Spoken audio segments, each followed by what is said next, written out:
درود پاک کب کب کہاں کہاں اور کیسے کیسے کام آتا ہے۔ ایک بہت ہی خوبصورت واقعہ، بڑا ایمان افروز واقعہ ہے جو میں آپ کے سامنے پیش کرتا ہوں۔ ایک دوست نے اپنے ایک دوسرے دوست کو قرض دیا، اور جب اس نے قرض دیا تو وہ قرض ایک بڑی اماؤنٹ تھی، 3000 دینار۔ وہ ٹائم آ گیا جب اس ٹائم وہ قرض لینے کے لیے اپنے دوست کے پاس گیا کہ بھائی مجھے میرے پیسے واپس دو، تو اس نے کہا کہ پیسے تو نہیں ہے میرے پاس، میں کولیپس ہو گیا ہوں، بزنس اب میرا ختم ہو گیا ہے، میں تمہاری رقم نہیں دے سکتا۔ اس نے ایک اور ٹائم دے دیا اسے کہ ٹھیک ہے اب اتنے وقت دنوں کے بعد میں دے دوں گا۔ وہ ٹائم بھی گزر گیا، اور جب وہ ٹائم بھی گزر گیا تو اس کے بعد اس دوست نے کہا کہ اب تو پیسے دے دو بھائی، میرا ٹائم پورا ہو گیا ہے۔ پھر نہ دے سکا ٹائم۔ آخر کار معاملہ جو ہے وہ کورٹ میں چلا گیا، قاضی کے پاس چلا گیا۔ اب قاضی نے جس کو پیسے دینے تھے اس کو بلایا اور کہا کہ بھائی آپ کو اس کے پیسے دینے ہیں؟ کہتا ہے ہاں پیسے تو دینے ہیں۔ تو کہا پھر دیتے کیوں نہیں ہو؟ کہا پیسے ہیں ہی نہیں، کاروبار ہی ختم ہو گیا ہے، قرضہ تو لیا تھا، اب میرے پاس بچا ہی کچھ نہیں ہے۔ تو کہا اچھا اب یہ بتاؤ کہ کب دو گے، کیسے دو گے؟ اس نے کہا بس میرے پاس پیسے ہی نہیں ہیں۔ تو کہا اب تمہارے پاس 30 دن کا ٹائم ہے، 30 ڈیز میں یا تو اس کے پیسے لوٹا دو یا 30 دن کے بعد تمہیں قید کر دیا جائے گا۔ یہ شخص اب گھر آیا، پیسے تو تھے نہیں، مگر شاید علماء نے لکھا کتابوں میں، یہ واقعہ کئی بڑی بڑی کتابوں میں لکھا اور درود پاک کے فضائل کی بڑی بڑی کتابوں میں لکھا، اور اس شخص نے سوچا کہ اس نے ایک حدیث پاک پڑھی ہوئی تھی کہ جس میں نبی پاک علیہ الصلوۃ والسلام نے فرمایا ہے، جس کا مضمون ہے کہ جو شخص پریشان ہو، مصیبت زدہ ہو، اسے چاہیے کہ مجھ پر کثرت سے درود پاک پڑھے، کیونکہ درود پڑھنا مصیبتوں اور پریشانیوں کو لے جاتا ہے۔ اب اس عاشق رسول نے سوچا اور تو کچھ ہے نہیں، اب میں درود پاک پڑھنا شروع کرتا ہوں۔ صبح سے لے کر شام تک وہ درود پاک پڑھنے لگ گیا۔ 27 دن گزر گئے، only 3 days left، 3 دن باقی تھے قاضی کے پاس جانے میں۔ 27 دن گزر گئے درود پڑھتے پڑھتے۔ جب 28ویں رات آئی تو آنکھیں تو بند ہوئیں، مگر خواب میں اسے ایک آواز آئی، گھبراؤ نہیں، تمہارا قرضہ ادا کر دیا جائے گا، تمہارا مسئلہ سالو ہو جائے گا۔ صبح اٹھتا ہے، درود پاک پڑھ رہا ہے، مگر کہتا ہے یہ آواز سے تو مسئلہ حل نہیں ہوگا، پیغام کیا ہے اسے سمجھ نہ آیا۔ 28واں دن گزر گیا، 29ویں رات آ گئی، مگر اب آنکھیں بند ہوئیں اور قسمت جاگ اٹھی۔ نبی پاک صاحب لولاک صلی اللہ تعالیٰ علیہ وسلم خواب میں تشریف لائے، اور پیارے آقا صلی اللہ تعالیٰ علیہ وسلم نے فرمایا گھبراؤ نہیں، علی بن عیسیٰ وزیر کے پاس جاؤ، وہ تمہارا قرضہ ادا کر دے گا۔ اب یہ عاشق رسول صبح اٹھا تو ویری فریش، حشاش بشاش کہ اب تو کام ہو گیا، نبی پاک نے خواب میں آ کر بشارت دی ہے۔ مگر پھر ذہن میں سوال آیا کہ علی بن عیسیٰ کے پاس جاؤں گا تو ثبوت کیا ہے، پروف کیا ہوگا؟ میں جا کر اس کو کہوں گا کہ میرا قرضہ دے دو تو ایسے تو قرضہ نہیں دے دینا، اور میں نے اس کو کہا کہ مجھے نبی پاک نے خواب میں کہا ہے، اور اس نے اگر مجھ سے کوئی نشانی مانگی تو میں نشانی کیا دوں گا؟ آخری دن تھا، 29واں دن تھا، وہ بھی درود پڑھتے پڑھتے گزر گیا۔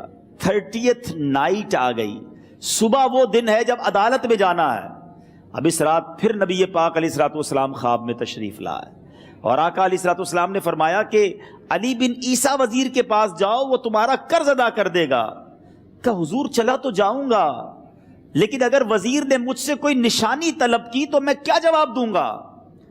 پیارے آقا علیہ الصلوۃ والسلام نے کمال کا ارشاد فرمایا کہ علی بن عیسیٰ سے کہنا کہ تم روزانہ فجر کی نماز کے بعد 5000 بار درود پاک پڑھتے ہو، یہ راز فقط تم جانتے ہو اور تمہارا رب جانتا ہے۔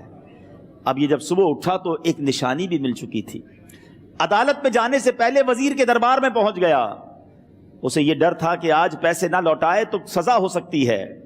جب وزیر کے دربار میں پہنچا تو وزیر اپنے مشیروں کے ساتھ بیٹھا تھا۔ کہا مجھے آپ سے بات کرنی ہے۔ کہا بتاؤ کیا بات کرنی ہے؟ کہا میں ایک پیغام لایا ہوں آپ کے لیے۔ اچھا کس کا پیغام لائے ہو؟ کہا میں نبی پاک جناب محمد مصطفیٰ صلی اللہ تعالیٰ علیہ وسلم کا پیغام لایا ہوں۔ وہ عاشق رسول وزیر تھا، کہتا بتاؤ میرے آقا نے کیا پیغام دیا ہے؟ کہ حضور میں 3000 دینار کا مقروض ہوں، آج آخری دن ہے اور میرے آقا نے مجھے بشارت دی ہے کہ آپ سے کہوں کہ آپ میرا قرض ادا کر دیجئے۔ علی بن عیسیٰ کہتا ہے کوئی ثبوت ہے آپ کے پاس؟ ہے کوئی دلیل بھی ہے آپ کے پاس؟ میں کیسے مان لوں کہ آپ کو نبی پاک علیہ الصلوۃ والسلام نے بھیجا ہے؟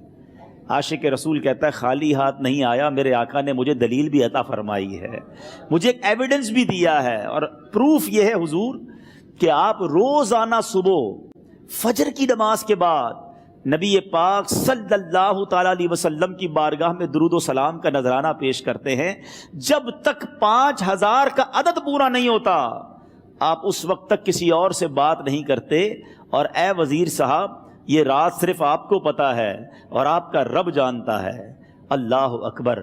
وہ وزیر تو جس کو کہے نا جھوم اٹھا، ایسا عاشق رسول وزیر تھا جو روزانہ صبح 5000 درود پڑھتا ہو، اس کی تو عید ہو گئی نا۔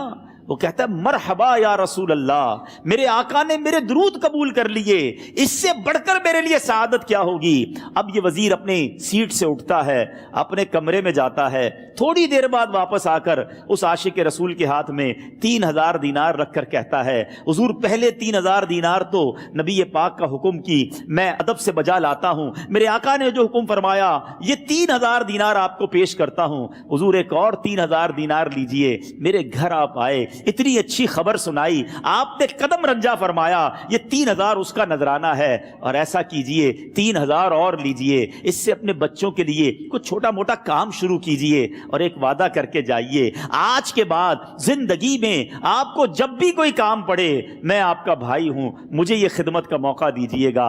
اللہ اکبر۔ وہ مقروض جو ایک رات پہلے 3000 دینار کا مقروض تھا، ہو سکتا ہے اس کے بیک آف مائنڈ یہ بھی چل رہا ہو کہ اب شاید کل میں نے جیل میں جا کر عدالت میں جا کر گرفتاری دے کر جیل میں جانا ہے، مگر اب 9000 دینار ہاتھ میں ہیں۔ عاشق رسول جھومتا ہوا نبی پاک کی یاد میں گھومتا ہوا اب عدالت میں پہنچا۔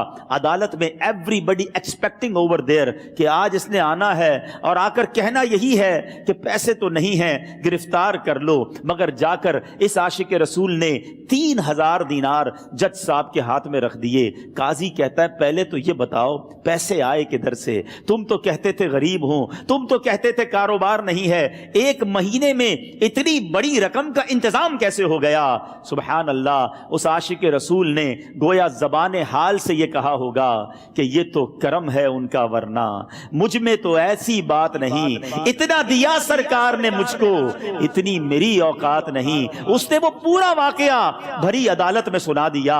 اللہ اکبر۔ میرے پیارے اسلامی بھائیوں ذرا سوچو پہلے زمانے میں کیسے عاشقان رسول ہوا کرتے تھے۔ وہ جج، وہ قاضی بھی کیسا سرکار علیہ الصلوۃ والسلام کا عاشق تھا۔ اپنی سیٹ سے اٹھتا ہے، بھرے دربار میں، بھری عدالت میں، وہ اپنے چیمبر میں، اپنے کمرے میں جاتا ہے، اور تھوڑی دیر بعد واپس آ کر اس کے ہاتھ میں بھی 3000 دینار ہیں، اور وہ 3000 دینار جو ہے وہ اس عاشق رسول کے ہاتھ میں رکھتا ہے کہ سارا ثواب علی بن عیسیٰ کیسے لے جائے، میں بھی تو نبی پاک کا غلام ہوں، میں تمہارا قرضہ میں ادا کرتا ہوں۔ اچھا، اب ایک اور عجیب سینیریو یہ بن گیا کہ جس نے کیس کیا تھا، جس نے دعویٰ کیا تھا، وہ بھی یہ سارا منظر دیکھ رہا تھا۔ کہتا ہے جج صاحب ذرا رکیے، میں بھی اپنے آقا کا امتی ہوں، اور ایک کام کیجئے، قلم کاغذ منگوائیے، اس عاشق رسول کا قرضہ ہی میں معاف کر دیتا ہوں۔ اچھا، اب عاشق رسول نے وہ واپس 3000 دینار جو جج صاحب نے دیے تھے وہ واپس جج صاحب کو دیے کہ حضور یہ پیسے آپ ہی رکھ لیں، قرضہ ہی معاف ہو گیا، اب آپ کے پیسے کا میں نے کیا کرنا ہے؟ جج صاحب کہتے ہیں جو پیسے نبی پاک کے نام پر نکالے ہیں اب مجھے واپس نہیں چاہیے، یہ بھی تم اپنے ساتھ لے جاؤ۔ اللہ اکبر۔ میرے میٹھے اسلامی بھائیوں، وہ عاشق رسول ایک رات پہلے 3000 دینار کا مقروض ہے، اب 12000 دینار لے کر گھر کو واپس جا رہا ہے۔ اس ایک واقعے کے اندر جو ہم سب کے لیے درس ہے، جو ہم سب کے لیے پیغام ہے، شاعر لکھتے ہیں نا، دکھوں نے تم کو جو گھیرا ہو تو درود پڑھو،